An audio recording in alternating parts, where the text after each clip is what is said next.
सत श्री अकाल, welcome to Bluebird. Australia tourist visa का क्या कंप्लीट प्रोसेस है, कैसे आप ऑस्ट्रेलिया का टूरिस्ट वीज़ा ले सकते हैं। आज की वीडियो में हम आपको स्टेप बाय स्टेप पूरा गाइड करेंगे कि कैसे आप ऑस्ट्रेलिया का वीज़ा बड़ी इजीली ले सकते हैं। तो यदि आपका प्लान ऑस्ट्रेलिया टूरिस्ट वीज़ा लेने का है तो इस वीडियो का एंड तक जरूर देख लें, क्योंकि काफ़ी ऐसी चीज़ें होंगी जो आपकी पूरी हेल्प करेंगी वीज़ा लेने में, और बहुत सी ऐसी चीज़ें होंगी जिसके बारे में आपको पता भी नहीं होगा। ऑस्ट्रेलिया का जो टूरिस्ट वीज़ा होता है ये अंडर 600 सब क्लास के अंदर आता है, क्योंकि ऑस्ट्रेलिया ने क्या किया हुआ है कि जब भी आप वीज़ा अप्लाई करोगे तो आप एक सब क्लास चूज़ करोगे कि किस सब क्लास में आपको वीज़ा अप्लाई करना है। तो जब आप टूरिस्ट वीज़ा के लिए जाते हो तो आपको सब क्लास 600 चूज़ करनी होती है, और उसके कैटेगरी के अंदर भी कई कैटेगरीज आती हैं, जैसे कि आपकी स्पॉन्सर है या नहीं है, जैसे आपके पास विजिटर जा रहे हो, आपके पास कोई इनविटेशन लेटर है, या फिर आप होटल बुकिंग बुक की हुई है और आप खुद इंडिपेंडेंटली घूमना चाहते हो, टूरिस्ट वीज़ा पे जाना चाहते हो, तो ये अलग अलग कैटेगरीज उसमें आती है। तो ये कैटेगरीज भी आपको सही तरीके से चूज़ करनी होती है। जब आप कैटेगरी चूज़ करने जाते हो तो आपको सब कैटेगरीज मिलती हैं, और वो आपने गलत चूज़ कर ली और उसके अकॉर्डिंग डॉक्यूमेंट नहीं वहाँ पे अपलोड किए तो वो रिफ्यूज़ल का एक बड़ा रीज़न बनता है। तो यहाँ पे मैक्सिमम लोगों से गलती होती है जब वो कैटेगरीज चूज़ करते हैं। तो आपको 600 सब क्लास कैटेगरी चूज़ करनी है, और उसके अंदर जो सब कैटेगरीज हैं उसके अंदर जो आती है वो है आपकी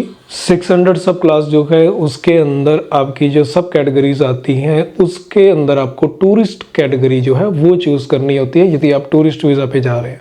तो आज की वीडियो में हम टूरिस्ट पे ही बात करने वाले हैं। टूरिस्ट वीज़ा अप्लाई करने के लिए कुछ डॉक्यूमेंट की रिक्वायरमेंट होती है जो आपको कंप्लीट करनी ज़रूरी होती है। यदि आपने कंप्लीट नहीं किए तो वो भी एक रिफ्यूज़ल का रीज़न होंगे। इसमें सबसे जो इम्पॉर्टेंट डॉक्यूमेंट है वो है आपका एक ट्रैवल प्लान, कि आपने जो प्लान किया हुआ है जैसे जैसे आप घूमने वाले हो वो ट्रैवल प्लान आपका ठीक हो। यदि आपका ट्रैवल प्लान उसके अकॉर्डिंग नहीं है, जो ये शो नहीं करता कि आप टूरिज्म के लिए जा रहे हो, तो वो भी एक रीज़न होगा रिफ्यूज़ल। तो उसमें आपने पूरा प्लान बताना है कि आप कौन सी डेट को ट्रैवल करने वाले और कौन सी डेट को आप वापस आओगे, और इन बिटवीन आप कौन कौन सी सिटीज़ में जाने वाले और किस होटल्स में रुकने वाले, और उसके अलावा आप कौन कौन सी जगह पे घूमने जाने वाले हो। तो ये कंप्लीट एक ट्रैवल प्लान आपको बनाना होता है, जो कि बहुत ज़रूरी होता है। यदि आपने ट्रैवल प्लान प्रॉपर नहीं बनाया हुआ तो आपकी रिफ्यूज़ल का ये भी एक मेन रीज़न होता है, क्योंकि आपका जो पर्पस ऑफ ट्रैवल है वो यदि क्लियर नहीं है, वीज़ा ऑफिसर को वो प्रॉपर नहीं लगा, तो वो भी एक रीज़न होता है रिफ्यूज़ल का। तो पहला डॉक्यूमेंट आपका ट्रैवल प्लान, इस पे आप प्रॉपर काम करें। तो सेकंड जो मोस्ट इम्पॉर्टेंट डॉक्यूमेंट है वो है आपका कवर लेटर। कवर लेटर में आपको कंप्लीट इन्फॉर्मेशन देनी होती है अपने बारे में, और काफ़ी जनों की ये इन्फॉर्मेशन जो है नहीं होती है और उनको डाउट होता है कि कवर लेटर कैसे लिखें। तो कवर लेटर जो होता है वो एक प्रॉपर तरीके से आपका लिखा होना चाहिए, जिसमें आप अपनी बेसिक इन्फॉर्मेशन देंगे, उसके बाद अपने काम के बारे में बताएंगे कि आप काम क्या करते हो, फिर उसके बाद आप जो एक्सपेंस है वो कैसे बियर करने वाले हो, कैसे आप उस एक्सपेंस को अफोर्ड कर सकते हो, उसके बारे में आपने लिखना है। देन आफ्टर अपने प्लान के बारे में लिखें कि कैसे कैसे आप ट्रैवल करेंगे, उसके बारे में थोड़ी ब्रीफ इन्फॉर्मेशन दे दें। इसके साथ एक आप आइटनरी लगा दें जिसमें आप कंप्लीट डिटेल में इंफॉर्मेशन दें। तो कवर लेटर में ओनली जो है कि थोड़ी सी इंफॉर्मेशन दें, बहुत ज़्यादा इंफॉर्मेशन ना दें। तो देन आफ्टर जो नेक्स्ट पार्ट हो जाता है वो होता है कवर लेटर में आपका कि आपके जो इंडिया में टाइज हैं, फाइनेंशियल टाइज, फैमिली टाइज, आप उनके बारे में थोड़ा बहुत लिख दें। बहुत ज़्यादा बड़ा भी इसको लिखने का फ़ायदा नहीं है, जस्ट 2 पेजेस और 3 पेजेस के अंदर इसको लिखें, जिससे कि आपके लिए ईजी हो जाए कवर लेटर लिखना। देन इसके बाद जो मोस्ट इंपॉर्टेंट डॉक्यूमेंट आता है वो है आपकी इनकम प्रूफ, कि आपकी इंडिया में इनकम प्रूफ क्या है, आपके पास रीज़न क्या है वापस आने के, क्योंकि सबसे बड़ा रीज़न जो होता है वो आपकी जॉब होती है। यदि आपके पास जॉब स्टेबल है तो आपके आने के रीज़न ज़्यादा होंगे। वीज़ा ऑफिसर को इस चीज़ के बारे में पता होता है, इसलिए वो आपकी इनकम जरूर अच्छी देखना चाहते हैं आपकी प्रोफाइल में। और इनकम आपकी एक सोर्स से भी हो सकती है, इनकम के आपके मल्टीपल सोर्स भी हो सकते हैं। यदि आपकी इनकम कम है, फॉर एग्जांपल आप 30,000 महीना कमाते हैं, आपकी सैलरी से 30,000 रुपया आपको आ रहा है, लेकिन आपको वीज़ा चाहिए, तो उसके लिए आपको इनकम ज़्यादा दिखानी पड़ेगी। तो ज़्यादा इनकम के लिए आप साइड इनकम को शो कर सकते हैं, आप अपने रेंटल इनकम शो कर सकते हैं, आप अपनी जो फार्मिंग की इनकम है यदि आपके पास वो शो कर सकते हैं, आपके कोई बोनस या इंसेंटिव आते हैं आप उनको शो कर सकते हैं।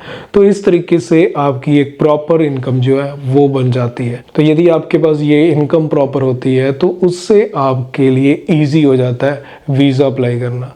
तो इसके साथ साथ अब नेक्स्ट जो डॉक्यूमेंट है वो आपके फंड्स हैं कि आपके फंड्स कितने होने चाहिए। इसके बाद नेक्स्ट डॉक्यूमेंट है फंड्स कितने होने चाहिए। यदि आप अकेले ट्रैवल कर रहे हैं तो आपके पास फंड्स जो हैं लगभग 6 लाख के आसपास मिनिमम हो। यदि आपको ऑस्ट्रेलिया का वीज़ा लेना है तो 6 लाख की फंडिंग आपको ज़रूर शो करनी है, लेकिन वो बैंक स्टेटमेंट आपकी प्रॉपर होनी चाहिए। ये नहीं कि आपने एकदम ही पैसा डाला और साथ में ही आप फाइल लगाने जा रहे हो तो उसमें वीज़ा के चांस आपके बहुत कम हो जाते हैं।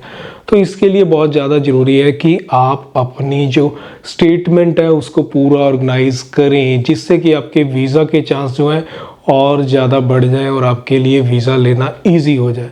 तो काफ़ी लोगों से एक गलती होती है कि जब वो वीज़ा अप्लाई करने जाते हैं तो देन उसकी फ़ंड्स जो है वो प्रॉपर मेंटेन नहीं होते और वो एक रिफ्यूज़ल का रीज़न बनता है वहाँ पे, और मैक्सिमम लोगों का इसी रीज़न से रिफ्यूज़ भी होते हैं वीज़ा। तो अपनी स्टेटमेंट पे पूरा ध्यान दें और अपनी इनकम जो है वो भी पूरी ध्यान दे के अपनी जो है साथ में डॉक्यूमेंट लगाएं, क्योंकि उसके भी डॉक्यूमेंट प्रूफ जो है प्रॉपर होने चाहिए। तो ये आपके एक टाइज होते हैं इंडिया में जो शो करते हैं आपके पास रीज़न है वापस आने के। यदि ये प्रॉपर आपके हैं तो वीज़ा निकलने के चांस पूरे हैं।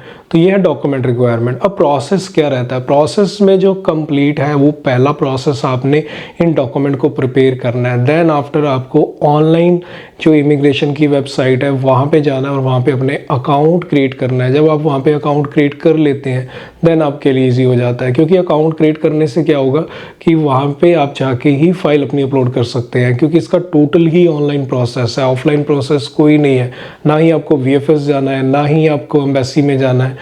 आपकी फ़ाइल टोटली ऑनलाइन लगती है और आपकी फ़ाइल वहीं पे सबमिट होने वाली है। तो इमिग्रेशन वेबसाइट पे आपने ऑनलाइन अकाउंट बना लिया, देन आपके एक फॉर्म साथ साथ फिल होता जाएगा और उस फॉर्म को आप साथ में फिल करते जाएं। वहीं पे आपको कैटेगरीज अपनी चूज़ करनी है कि आप कौन सी कैटेगरी में अप्लाई करने वाले हैं, और उसी में आपने अपनी इन्फॉर्मेशन सारी फिल करनी होती है, जिसमें डिटेल इन्फॉर्मेशन जाती है आपके काम के बारे में, आपकी पर्सनल इन्फॉर्मेशन, आपके पासपोर्ट की इन्फॉर्मेशन, आपके जो वर्क्स डिटेल्स है, आपकी फैमिली डिटेल्स है, आपका ट्रैवल प्लान क्या है, आपकी प्रीवियस वीज़ा हिस्ट्री क्या है, प्रीवियस रिफ्यूज़ल तो नहीं है, ये सारी डिटेल्स उसी में जाने वाली है।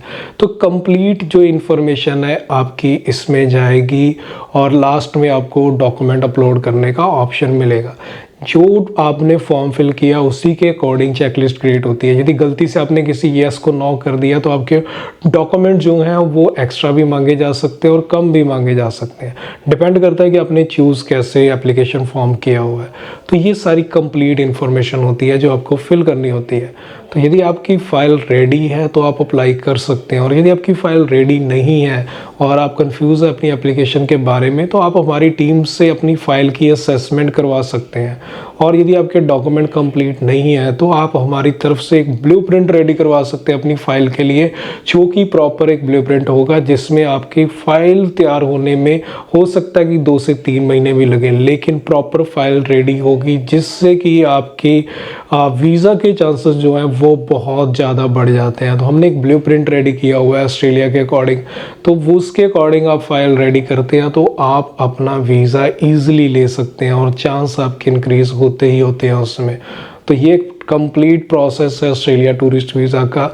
आप यदि इसे फॉलो करते हैं, आप डॉक्यूमेंट रिक्वायरमेंट पूरी करते हैं तो आपके वीज़ा के चांस बढ़ेंगे और आपके वीज़ा निकलना पॉसिबल होगा। तो इसकी कॉस्ट की बात करें तो एम्बेसी फीस 191 ऑस्ट्रेलियन डॉलर जाती है, जो कि अप्रॉक्स 11,500 के आसपास होती है। डिपेंड करता है कि उस टाइम क्या रेट चल रहा है ऑस्ट्रेलियन डॉलर का, उसके अकॉर्डिंग ही वो फीस जो है वो जाती है। तो ये कंप्लीट डॉक्यूमेंट है और ये कंप्लीट प्रोसेस को फॉलो करते हुए वीज़ा अप्लाई करें, वीज़ा निकलने के चांस पूरे रहेंगे। तो ऐसी और वीडियोस देखने के लिए चैनल को सब्सक्राइब जरूर करें। मिलते हैं फिर एक नई वीडियो में। सत श्री अकाल।